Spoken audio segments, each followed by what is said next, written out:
একটি ডিম আর আটা দিয়ে তৈরি করে দেখাবো মজাদার একটি পিঠা রেসিপি। আসসালামু আলাইকুম viewers, welcome to my channel রিনার হাতের রান্না। আশা করি আপনারা সবাই ভালো আছেন। আজ আমি আপনাদেরকে তৈরি করে দেখাবো ঝটপট একটি বিকেলের নাস্তায় পিঠার রেসিপি। হুটহাট গেস্ট চলে আসলে তৈরি করে ফেলতে পারেন এই পিঠাটি ঘরে থাকা সামান্য কয়েকটা উপকরণ দিয়ে, ঝামেলা ছাড়াই, এবং খেতেও ভীষণ মজার। তো আমি এখানে মিক্সিং বোল নিয়ে নিয়েছি, দিয়ে দিচ্ছি একটি ডিম, তারপর দিয়ে দিচ্ছি হাফ কাপ চিনি। চিনিটা দিয়ে এটাকে ভালোভাবে ফেটিয়ে নিব চিনিটা গলা পর্যন্ত। আপনারা চাইলে ডিমের পরিমাণ বাড়িয়েও দিতে পারেন। আমি এখানে একটি ডিম দিয়ে আজকে পিঠা তৈরি করে দেখাচ্ছি। তো চিনিটা সম্পূর্ণ গলে গেছে।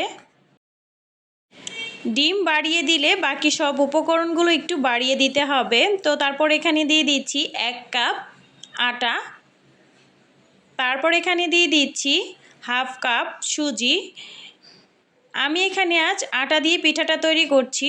আর দিয়ে দিচ্ছি 1/4 কাপ গুঁড়ো দুধ, তারপর দিয়ে দিচ্ছি হাফ চা চামচ লবণ। এখন এই সব কিছু ভালোভাবে মেখে নিব। আমি আজ আটা দিয়েই দেখাচ্ছি, আপনারা চাইলে ময়দা দিয়েও করতে পারেন, কারণ আটাটা কম বেশি সবার বাসায় থাকে, তাই আমি সহজ উপায়ে আটা দিয়ে আজকে পিঠাটা তৈরি করছি।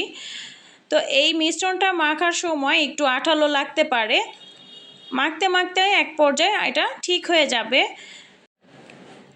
তো এই মিশ্রণটা যদি বেশি আঠালো মনে হয় সেক্ষেত্রে আরও কিছু আটা বা সুজি দিতে পারেন, আর যদি শক্ত মনে হয় সেক্ষেত্রে সামান্য কিছু লিকুইড দুধ দিয়ে দিবেন। তো আমার মিশ্রণটা রেডি হয়ে গেছে। এখানে হাতে সামান্য একটু তেল মেখে নিয়েছি, আর ছোট ছোট করে গোল্লা করে, এই যেরকম গোল করে, তারপরে আমি একটু চ্যাপ্টা করে নিব।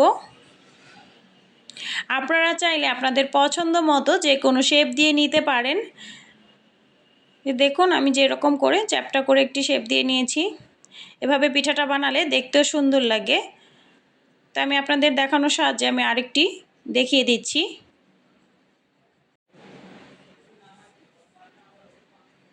গোল করে তারপর এটাকে আমি একটু চ্যাপ্টা করে নিব।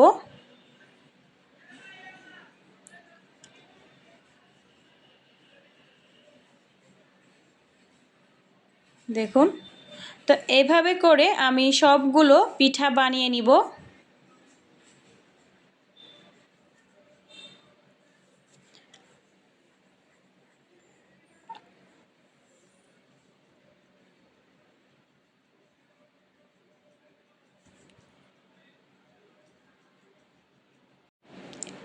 এই তো কয়েকটা পিঠা বানিয়ে নিয়েছি, এগুলোকে এখন তেলে ভেজে নিব।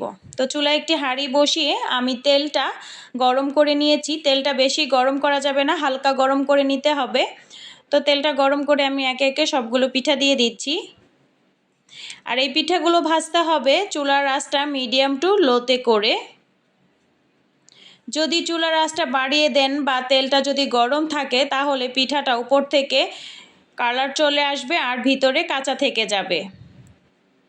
তো পিঠাগুলো আমি দিয়ে দিয়েছি। এখন একটু সময় নিয়ে এপিট ওপিট করে আমি পিঠাগুলো ভেজে নিব।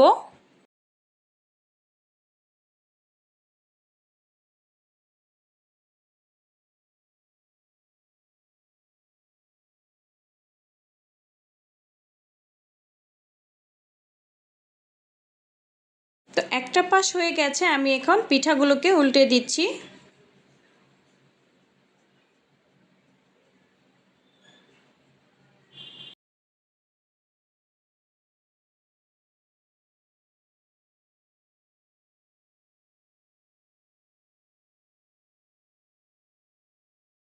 ব্রাউন কালার করে পিঠাগুলো ভেজে নেওয়া হয়ে গেছে। এখন তেল ঝরিয়ে আমি প্লেটে তুলে নিব। আপনারা চাইলে আরেকটু হালকা কালার করেও ভেজে নিতে পারেন। একইভাবে সবগুলো পিঠা আমি ভেজে নিব। মাত্র 10 মিনিটেই তৈরি হয়ে গেল মজাদার এই পিঠা। আটা আর ডিম দিয়ে তৈরি করে দেখালাম আজকের এই ডিম পিঠার। তো আপনারা কিন্তু অবশ্যই বাসায় ট্রাই করবেন। পিঠাটা দেখতে যতটা লোভনীয় হয়েছে, খেতে কিন্তু অসম্ভব মজার হয়েছে। আমি আপনাদেরকে একটি ভেঙে দেখাচ্ছি। উপরটা ক্রিস্পি, ভিতরটা সফট। দেখুন একদম পারফেক্ট হয়েছে।